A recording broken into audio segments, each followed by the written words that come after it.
Verb क्रिया क्या होता है definition? All doing words are called verb. Verb Hindi में क्रिया को क्या बोलते हैं? काम का काम का करना या होना क्रिया कहलाता है। वर्ब फॉर्म हम लोग पढ़ रहे हैं। वर्ब फॉर्म क्रिया के टेंस काल के भली भांति समझने के लिए वर्ब फॉर्म क्रिया के रूप को समझ लेना बहुत जरूरी है। वर्ब के 5 रूप होते हैं। कितने रूप होते हैं? 5। V1, V2, V3, V4, V5 या SES फॉर्म। V1 क्या हो गया? रूट फॉर्म हो गया, प्रेजेंट टेंस का में होता है इसमें। V2 past tense, V3 past participle, V4 present participle, V5 present tense या थर्ड पर्सन सिंगुलर फॉर्म या SES फॉर्म। रूट फॉर्म क्या होता है? मूल रूप। वर्ब सदा अपने मूल या असली रूप में प्रेजेंट टेंस वर्तमान काल तथा प्लूरल नंबर बहुवचन में माना जाता है। अपवाद में जैसे बी वर्ब है, इसका प्रेजेंट टेंस में वर्तमान काल में 3 रूप होते हैं। कौन कौन सा? 3। कौन? Is, M, are. इज का मतलब है, एम का मतलब हूँ और आर का है। इज किसके साथ लगता है?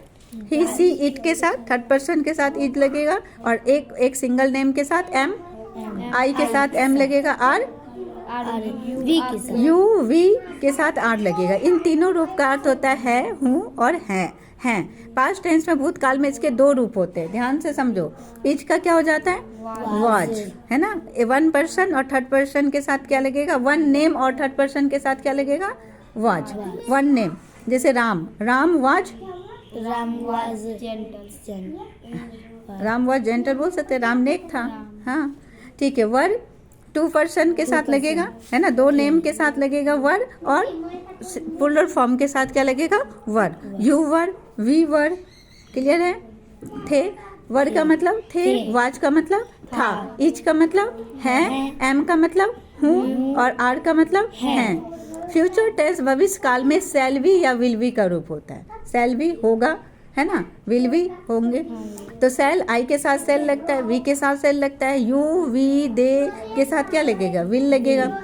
पास्ट टेंस फॉर्म भूतकाल के रूप में जिस वर्ब के रूट फॉर्म मूल रूप में डी और ईडी लगा रहता है, अरे डी और डी आदि जोड़कर उसके किसी वॉवेल को बदलकर पास्ट टेंस भूतकाल के रूप में प्रयोग किया जाता है। पास्ट टेंस फॉर्म कहते हैं, ठीक है। और इसका प्रयोग सिंगुलर एक वचन तथा प्लूरल बहुवचन सब्जेक्ट कर्ताओं के साथ होता है। संक्षेप में इसे ईडी फॉर्म कहा जाता है। और जिसमें ईडी लगा रहता है V2 V3 में, वो कौन सा वर्ब फॉर्म होता है? रेगुलर वर्ब फॉर्म होता है। एक इरेगुलर वर्ब फॉर्म होता है और रेगुलर। जिसमें ईडी लगा रहता है वो क्या होता है?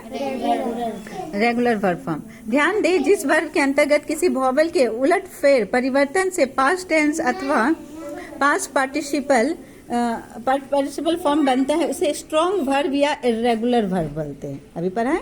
इरेगुलर वर्ब बोलते हैं जैसे वर्ब के जिस रूट फॉर्म में डी ईडी जोड़कर रूप बदलता है उसे वीक वर्ब फॉर्म बोलते हैं, अर्थात regular verb form regular verb बोलते हैं। वीक वर्ब, स्ट्रॉन्ग वर्ब किसे बोलते हैं? इरेगुलर वर्ब को। और वीक वर्ब किसे बोलते हैं? रेगुलर वर्ब को। क्लियर है। इरेगुलर वर्ब क्या होता है? जैसे गो, वेंट, गॉन। तो वेंट और गॉन ईडी फॉर्म नहीं है, वो इरेगुलर फॉर्म है, स्ट्रॉन्ग फॉर्म है। रेगुलर फॉर्म कैसे क्या हो गया? एडवाइस, एडवाइस्ड, एडवाइस्ड, ये ईडी लग गया, है ना, तो वो क्या हो गया? Regular form. जिसमें ईडी लगेगा वो रेगुलर फॉर्म, जिसमें ईडी नहीं लगेगा V2 और V3 में, वो क्या हो गया? Irregular form. Past participle form, root form के वर्ब में डी, ईडी, ईएन जोड़कर तथा इसके अंतर्गत वॉवेल में परिवर्तन कर पास्ट पार्टिसिपल फॉर्म बनता है। इसका प्रयोग सिंगुलर तथा प्लूरल दोनों रूप में होता है। पास्ट पार्टिसिपल फॉर्म को वर्ब में ईएन फॉर्म भी कहा जाता है ना। पास्ट पार्टिसिपल यानी V3, past participle that means V3। जैसे गो का V3 क्या होगा? गॉन। गॉन। राइट का V3 क्या होगा? Retain. Right, road, retain. V3 क्या हो गया? रिटेन। इट का V3 क्या होगा? इटेन। इटेन। ओके। प्ले का V3 क्या होगा? प्लेड हो जाता है। क्या हो जाता है उसमें? प्लेड। तो EN फॉर्म कहा जाता है। पास्ट पार्टिसिपल में क्या है? रूट फॉर्म में डी लगता है, ED लगता है, EN भी लगता है, जैसे प्लेड हो गया, है ना। ठीक है। रन। रन का V3 क्या होगा? रन, रैन, रन। रन ही होगा। कम का क्या होगा? कम ही होगा, कम ही होगा V3। ओके। EN भी कहा जाता है। Present participle form, root form में वर्ब में आईएनजी जोड़कर जो V4 बोलते हैं हम लोग प्रेजेंट पार्टिसिपल बनाया जाता है तथा इसका प्रयोग सिंगुलर एवं प्लूरल दोनों वचन में होता है। सिंगुलर में भी होता है और प्लूरल में भी होता है। वर्ब के इस रूप को आईएनजी फॉर्म कहा जाता है। जैसे मैं जा रहा हूँ, क्या बनेगा? मैं जा रहा हूँ। I am going. I am going. मैं स्कूल जा रहा हूँ। आई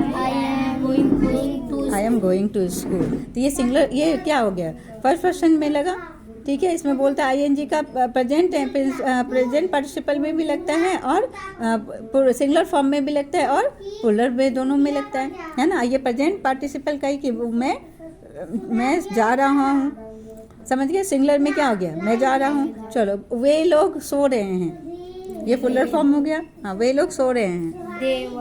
They were sleeping, ठीक है।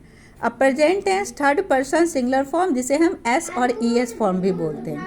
रूट फॉर्म के वर्ब में एस और ईएस जोड़कर प्रेजेंट टेंस सिंगुलर रूप बनता है, लेकिन इसका प्रयोग केवल थर्ड पर्सन सिंगुलर सब्जेक्ट अनपुरुष एक वचनकर्ता के साथ होता है। वर्ब के इस रूप को फॉर्म को एस फॉर्म बोलते हैं, एस और ईएस फॉर्म कहा जाता है, ठीक है। जैसे प्ले का क्या हो गया? B5 plays, eat eats, run come comes, cames नहीं कम्स, ओके, राइट राइट्स। चलो अब पढ़ते हैं हम लोग।